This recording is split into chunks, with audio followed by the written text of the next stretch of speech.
नेपाल में हुई भारी बारिश का असर पूर्वी चंपारण के भारत नेपाल सीमावर्ती इलाका में देखने को मिल रहा है। ढाका, कुंडवा, चैनपुर थाना क्षेत्र के लगभग 5 दर्जन गांव टोले बाढ़ से प्रभावित हो गए हैं। वहीं बाढ़ पीड़ितों ने पटना से करीब 150 किलोमीटर की दूरी पर गुरहनवा रेलवे स्टेशन पर अपना आशियाना बना लिया है और कुछ लोग प्लास्टिक टांगकर आसमान के नीचे रहने को मजबूर हैं। वहीं सरकार के द्वारा स्टेशन के पास ही बाढ़ राहत शिविर चलाया जा रहा है, जिसमें खाने की व्यवस्था की गई है। लेकिन बाढ़ पीड़ितों ने फसल नुकसान, घर नुकसान के साथ साथ आर्थिक मदद की गुहार लगाई है। गुरहनवा रेलवे स्टेशन पर लगभग 40 से 50 परिवार खुले आसमान के नीचे रहने को मजबूर हैं। बाढ़ से उनका घर परिवार सब डूब गया है। सैकड़ों एकड़ में लगी फसल बर्बाद हो गई है और उनके आने जाने का रास्ता भी बंद होने के कारण वह किसी तरह से जीवन जीने को मजबूर हैं। बाढ़ पीड़ितों ने राज्य सरकार से आर्थिक मदद की गुहार लगाई है। वहीं सरकार से मिलने वाली सुविधा जल्द से जल्द देने की बात कही है। ये पानी आया है सर, नेपाल बकिया से पानी आया है। ये मोटोला है, ढाका ग्राम है, ग्राम तेल्हारा पोस्ट है, ढाका ग्राम है, पंचायत मोटोला है, रेलवे ढाला के नीचे। पानी कैसे आ गया है? कितना पानी? सुबह 8 बजे आया है, हम लोग को पता नहीं था। रात में पता चला कि पानी आएगा, हम लोग घर में थे। सुबह 8 बजे पानी आ गया। अच्छा, बस इतना ही। तो घर से सब सामान निकाल कर यहाँ आधा निकाले है सर, जो आधा छूट गया उसमें जो खाने पीने वाला था निकाले है, बाकी सामान उसी में रह गया। अच्छा, और क्या क्षति हुआ? क्षति होने में हुआ है, सामान है, घर गिर गया, उसमें कल उल था, मोटर था, सर सामान था, सब उसी में रह गया। कुछ नहीं निकाल पाए, खाने के लिए कुछ नहीं निकाल पाए। क्या पानी कैसे आया? क्या क्षति? सुबेरे 6 बजे पानी आया है। उसके बाद पानी आने के बाद हम लोग सोए थे, एक बैग पानी आ गया। पानी आने के बाद हम लोग, हमारी मम्मी जगी हुई थी और भैंस उस निकालने लगी। तब तक हम लोग भी उठे, थोड़ा बहुत बर्तन सामान उमान निकाले। तब तक मेरा घर में पूरा पानी पैस गया था। नहीं हम लोग खाने के लिए अनाज निकाल पाए, न कपड़े निकाल पाए, और पूरा घर का मेरा सामान भी क्षति हो गया। मेरा घर भी गिर गया हुआ है। हम लोगों का रहने के लिए घर भी नहीं है, पूरा घर भी गिर गया हुआ है अंदर से। क्या नाम हुआ? मेरा नाम मुस्कान खातून। खाना बनाने का मन लगता है।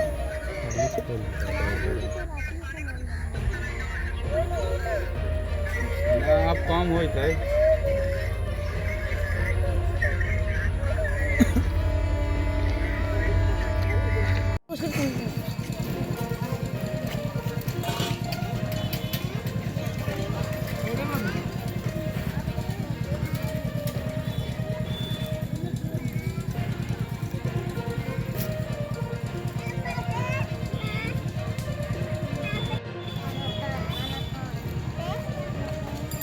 चला होता है।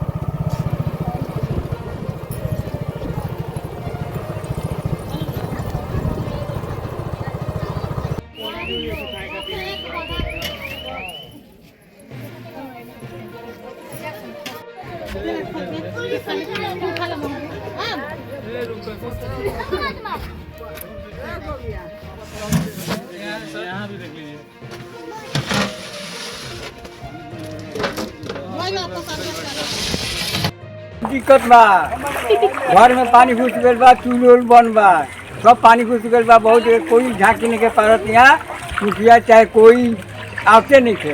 बहुत दिक्कत बा। नैका सियान के सब के सियान के सब उदासा बाटे, चूल्हा सब पूरा पानी हो गल बा। अरे खैला पीला भी दिक्कत है, सब बता लोगन पानी के। 5 दिन 6 दिन खाइला सब के बहुत दिक्कत बा। और बताइए क्या दिक्कत है? ना बहुत दिक्कत बाटे, खाना पीना के सब के दिक्कत बा। घर दुआर में पानी डूब गइल बा ना। मुखिया सरपंच कोई नहीं के पूछे, चाहे आज तरीके ले कोई देखे ना है। हाँ, बाढ़ का पानी है सो लगातार बढ़ रहा है। अभी कितना बढ़ेगा इसका कोई ठीक नहीं है। और है सो हर यहाँ जो ग्रामीण है, किसी का तो पूरा एकदम घर में ही पूरा पानी घुस गया है, किसी को घुसने वाला है। और यहाँ का जो स्थिति है, अभी तक कोई है सो सरकारी प्रतिनिधि या कोई भी प्रतिनिधि यहाँ देखने नहीं आया है कि यहाँ का क्या स्थिति है। माल मवेशी है, सब लोग बांध पर लेकर के शरण रखे हुए हैं। करते थे आप लोग, सबसे आश्चर्य है जहाँ कैंप हो वहाँ बांध टूट जाए, इससे घोर अन्याय क्या हो सकता है जनता के साथ और सरकार के साथ। इधर आप लोग सीधे नापे जाना चाहिए। सरकार ने अभी 1-2 आदमी जूनियर को कर दिया है, यह आश्चर्य मेरे को। सुना कि जेई और एक शायद संविदा का उसको किया गया। आपके सामने आके नीचे मिट्टी भरा जा रहा है बोरा में। मेरे पास कैद है, कैद है। मैं जब से पहले मैं ही सुना दिया डीएम को और बिहार सरकार को। मैं आया था यहाँ, आप लोग नब जाना चाहिए था पहले। यहाँ जनता भोले भाले है जो आप लोगों को कुछ कर नहीं रही है। हमारा हजारों एकड़ जमीन बर्बाद हो जाए।